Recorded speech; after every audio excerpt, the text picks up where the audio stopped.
주전 587년 예루살렘이 바벨론 제국의 공격을 받았습니다. 1년 후 도시와 성전은 약탈당하고 불에 타버렸죠.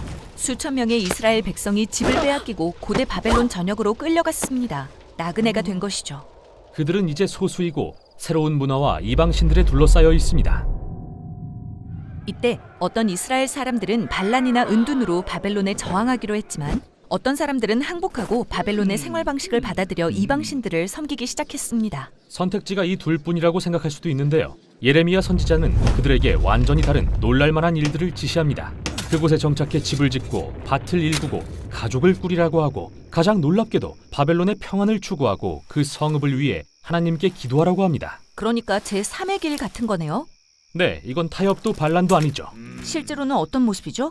네, 성경에 이 질문의 답을 찾는 책이 있습니다. 바로 다니엘서인데요. 다니엘은 바벨론의 포로로 끌려간 이스라엘 백성 중 한 명이었습니다. 다니엘은 왕족이자 교육을 받은 사람이었기 때문에 몇 친구들과 함께 선발돼 바벨론 왕궁에서 일하게 되었죠. 원수를 위해 일한다고요? 그건 타협이잖아요.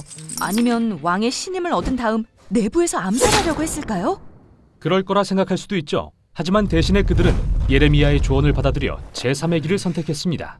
그들은 바벨론 왕을 섬겼고 바벨론식 이름을 쓰고 의복 양식까지 받아들여요. 그렇게 바벨론의 평안을 추구하는군요. 하지만 그러다 그들의 귀한 유산을 포기하게 되는 거 아닌가요? 그렇게 보일 수도 있지만 실은 그렇지 않습니다.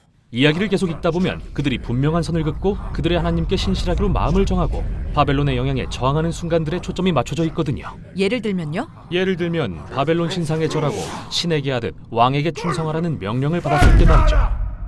그 선까지는 넘지 않죠. 맞아요. 여기서 그들의 참된 충성을 볼 수 있는데요.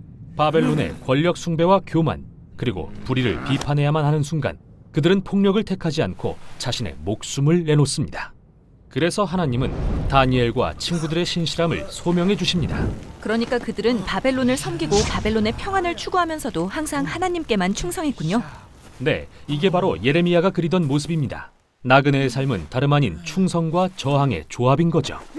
그들은 여전히 나그네인데요. 다니엘과 친구들은 고향에 돌아가고 싶지 않았을까요? 네, 사실 다니엘은 하나님이 통치자를 보내 바벨론을 무너뜨리시고 진정한 평화의 나라를 건설하실 거라고 믿고 있었습니다. 그는 언제 이 통치자가 오실 거로 생각했죠? 처음에는 그의 생전에 오실 거로 생각했어요. 그런데 그는 꿈을 통해 바벨론 이후에도 압제하는 제국들이 등장할 것을 알게 되었습니다. 그 후에도 결국 바벨론은 멸망했고 이스라엘 백성도 고향으로 돌아가게 됐습니다. 그러나 이제 또 다른 바벨론의 후예들이 그들을 압제합니다. 그래서 그들은 나그네의 마음가짐을 유지하면서 그들의 진정한 고향이 도래할 날을 기다렸습니다.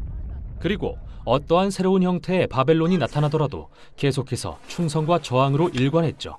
이는 예수님의 시대로 이어집니다. 당시의 제국은 황제가 통치하는 로마였습니다. 이때도 어떤 이스라엘 사람들은 저항했고 어떤 사람들은 항복하고 로마의 문화와 신들을 받아들였죠. 그러나 예수님은 다니엘의 충성과 저항을 이어가셨다는 걸 알 수 있습니다. 예를 들어 그분은 황제에게 세금을 내는 게 옳다, 그의 것은 그에게 돌려주어라 라고 하시지만 황제를 하나님으로 착각하지 말아라, 하나님만이 너희의 온 삶과 충성을 드리기에 합당하신 분이다 라고 하시죠. 예수님의 삶도 마찬가지로 충성과 저항의 조합이었군요.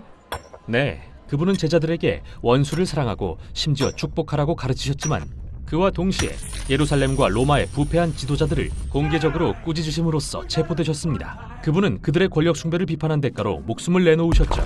그러나 하나님은 그분을 죽음에서 살리시고 열방의 진정한 왕으로 높이심으로써 소명하셨습니다. 다니엘이 소망했던 그 왕 말이죠. 맞아요. 그리고 예수님은 언젠가 그분의 나라가 승리하실 것을 약속하셨죠. 따라서 예수님을 따르는 자들은 그때까지 나그네로서 사는 거군요. 네, 이게 바로 사도 베드로가 예수님을 따르는 자들을 거류민과 나그네라고 부른 이유입니다. 그는 그들에게 어디에 살게 되든지 위에 있는 권세를 존중하고 모든 사람을 귀히 여기며 사랑하라고 말했습니다. 하지만 그는 이곳이 그들의 본향이 아니며 그들이 여전히 바벨론에 살고 있다는 사실도 상기시키죠. 그들이 바벨론에 살고 있다고요? 바벨론은 이제 존재하지 않잖아요. 과연 그럴까요? 성경에서 바벨론은 인간이 하나님을 떠나 재정의한 선악의 기준에 충성하도록 요구하는 모든 제도를 상징하게 되었습니다. 그럼 우리 모두 바벨론에 살며 일하는 거군요.